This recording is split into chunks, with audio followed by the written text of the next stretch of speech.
Ya, selamat datang di 2023.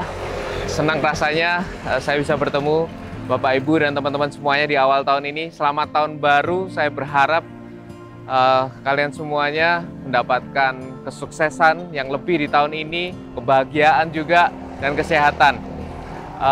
Buat teman-teman semua yang memiliki rencana atau pengen banget mewujudkan rumah impian di tahun ini, ikuti video ini sampai akhir karena akan banyak informasi-informasi yang kami dari Menara Santosa sampaikan, mulai dari tren ekonomi, tren properti, dan juga produk-produk kami yang terbaru.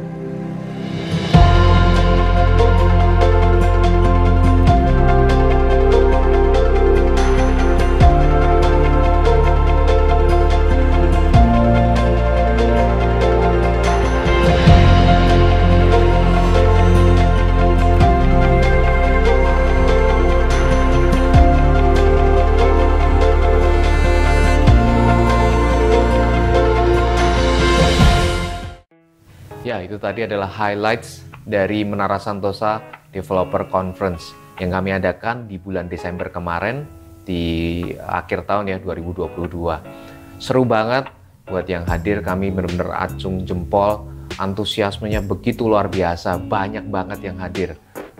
Di situ kita asik banget ngomongin soal tren properti, kemudian bagaimana sih caranya mewujudkan rumah idaman, dan produk-produk yang kami sampaikan semuanya yang terbaik, yang terbaru ada di sana semua. Buat teman-teman yang pengen join next conference, itu silahkan follow di Instagram kami atau subscribe di YouTube channel ini. Pasti akan kami beritahukan jadwal-jadwal dari next conference. Nah, di conference itu bagian pertamanya saya sampaikan, saya beri judul section pertamanya adalah beli rumah now or never. Beli rumah itu mestinya sekarang atau nggak sama sekali. Itu kan berlawanan dengan mungkin yang lagi viral di bulan Oktober, November, Desember tahun lalu. Waktu itu kita sering banget mendengar bahwa ekonomi Indonesia itu bakal kiamat, ekonomi Indonesia akan jatuh dan resesi dan macam-macam lah pokoknya. Sampai orang tuh mau beli rumah, mewujudkan impiannya punya rumah aja sampai takut gitu. Nah, kami dari Menara Santosa menyampaikan beberapa hal yang bisa menjadi bahan pertimbangan dalam mewujudkan rumah impian, walaupun di luar sana banyak cerita soal resesi atau gelap lah apapun itu. Nah, kami di Menara Santosa selalu melihat segala sesuatunya tidak dari satu sisi saja. Kita selalu mendengar resesi dan lain sebagainya. That's a terms of microeconomics. Dan di situ sebenarnya masih banyak faktor-faktor yang lain yang menggerakkan ekonomi. Gitu. Salah satunya teknologi. Kalau kita bilang teknologi, mungkin kita pernah mengalaminya kurang lebih di 2 tahun terakhir.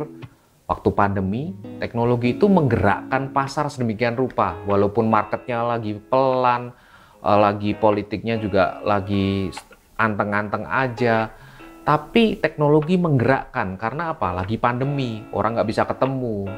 Jadi solusinya adalah dengan teknologi. Jadi beberapa tahun terakhir teknologi meningkat itu, menggerakkan ekonomi. Orang yang mikir resesi dan lain sebagainya, ternyata teknologi malah bisa naik. Nah, tahun-tahun ini mungkin teknologi bakal berkurang, tetapi market sudah kembali pulih. Dan yang pasti adalah social culture, di mana consumer behavior ini kembali ke masa seperti sebelum pandemi. Orang lebih suka bertemu, orang lebih suka pergi ke acara-acara yang bersifat terbuka, community group gitu juga sudah mulai pulih. Gitu. Kemudian kita juga mesti lihat dari political and legal. Namun kita akan mulai dari yang dasar dulu, ekonomi. Fakta yang kita lihat sampai kuartal keempat atau akhir tahun kemarin, kita bisa melihat pertumbuhannya masih positif dan di atas 5%, di mana di negara-negara lain itu bahkan ada yang sudah mulai negatif. Jadi itu fakta pertama yang kita melihat. Nah, kita bisa ngelihat ini perjalanan perekonomian Indonesia secara garis besar lah. Waktu 2020 terjadi pandemi, kita memang turun, tapi kemudian sekarang sudah tahun ini 2021, 2022 itu sudah di atas 5 terus. Itu adalah fakta yang kita mesti lihat. Ya, fakta kedua adalah ekonomi Indonesia ini masuk dalam 5 besar pertumbuhan ekonomi yang paling cepat pulih. Jadi maksudnya setelah drop, kita paling cepat bangkit. Kita bisa lihat di data yang di belakang ini. Jadi waktu 2019 kita berkisar di ekonomi 5%-an. Kemudian 2020, 2021 awal itu masih drop sekali. Karena mungkin kita masih kaget, kita butuh adjustment, kita butuh adaptasi. Kemudian kita pulih kembali terus sampai akhir tahun 2022 ini di angka 5%. So, kita sudah boleh dibilang kembali ke sebelum COVID. Fakta ketiga adalah secara historis ekonomi Indonesia ini tergolong kuat gitu. Historis mungkin kita bisa ngelihat 20 tahun terakhir, 30 tahun terakhir, kecuali pada saat terjadi pergolakan fisik. Artinya memang kalau kita ngelihat mulai dari 70, 71, 70 sampai 80, kemudian ada 90-an, kemudian 2000-an, kita bisa ngelihat ya. Perekonomian Indonesia tuh nggak sampai negatif banget gitu loh, seperti yang dikabarkan media saat ini terakhir kemarin di bulan Desember. Cuman terjadi turun sekali itu pada saat 98, di mana kita bisa melihat tahun 98 itu memang terjadi pergolakan fisik. Jadi selama tidak terjadi seperti itu, selama negara ini dalam keadaan aman, kita bisa optimis bahwa kita nggak akan separah-parahnya, nggak akan seperti itu. Fakta keempat adalah inflasi.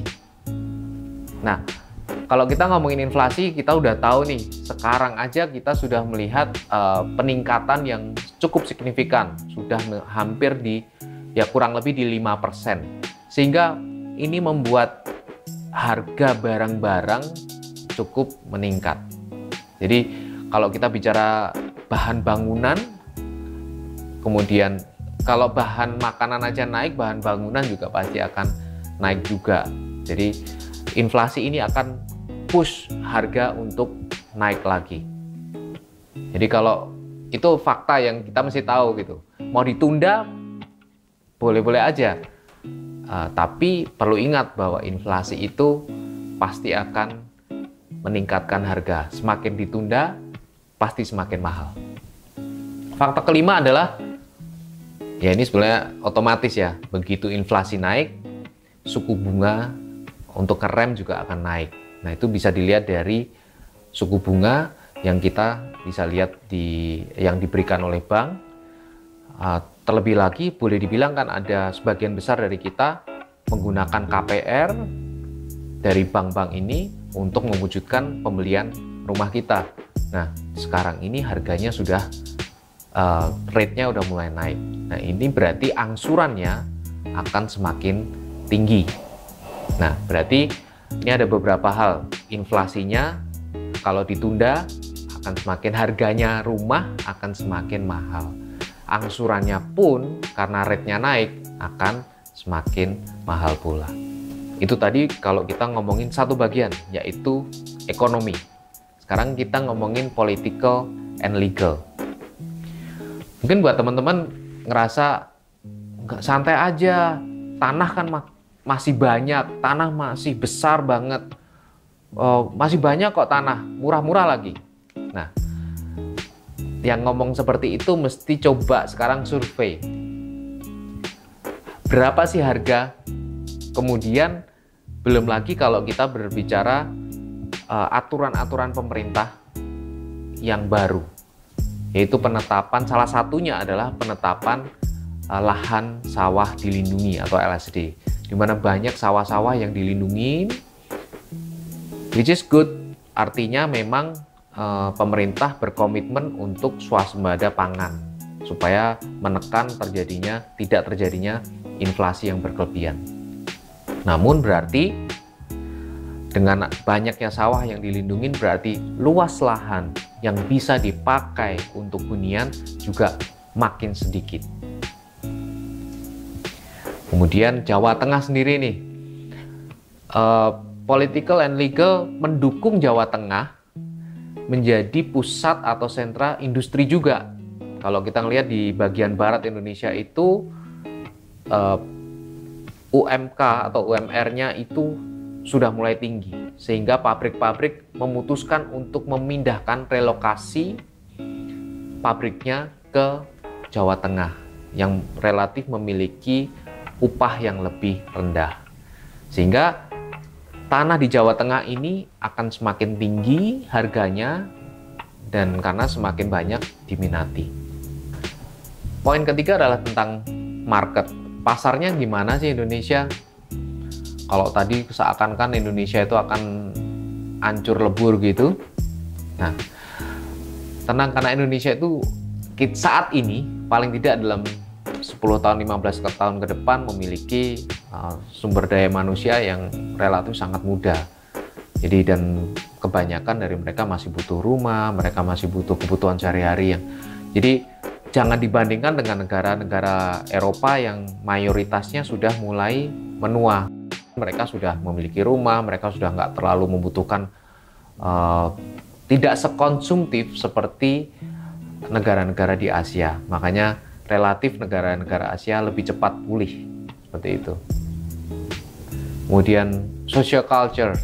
Nah, ini yang mendorong kita juga kita mesti tahu bahwa di Indonesia ini lebih suka udahlah nanti aja gitu. Nah, beli rumahnya nanti nggak apa-apa sih, itu sah-sah saja. Namun perlu diperhatikan bahwa beli rumah itu semakin ditunda akan ada semakin besar biayanya. Itu yang pasti. Biaya apa saja? Misalnya kita pakai KPR, ada asuransi jiwa. Semakin kita berumur, pasti kita juga akan semakin mahal biayanya. Kemudian belum lagi kalau kita bicara harganya, semakin kita tunda juga akan semakin besar pula. Nah, ini budaya ini yang mesti harus mulai dirubah. Jadi mulai menabung semudah mungkin, memiliki rumah sedini mungkin, sehingga pastinya ke belakang akan semakin ringan. Nah, itu adalah section pertama, yaitu tentang beli rumah now or never. Kesimpulannya adalah memang ekonomi kita nggak pernah akan tahu ya seperti apa. Namun dari inflasi, dari nilai bunga maupun yang lain-lain, jelas banget semakin ditunda semakin mahal. Jadi kalau sekarang masih berpikiran ditunda, malah siapa tahu nanti nggak bisa kebeli. Beli rumah now or never.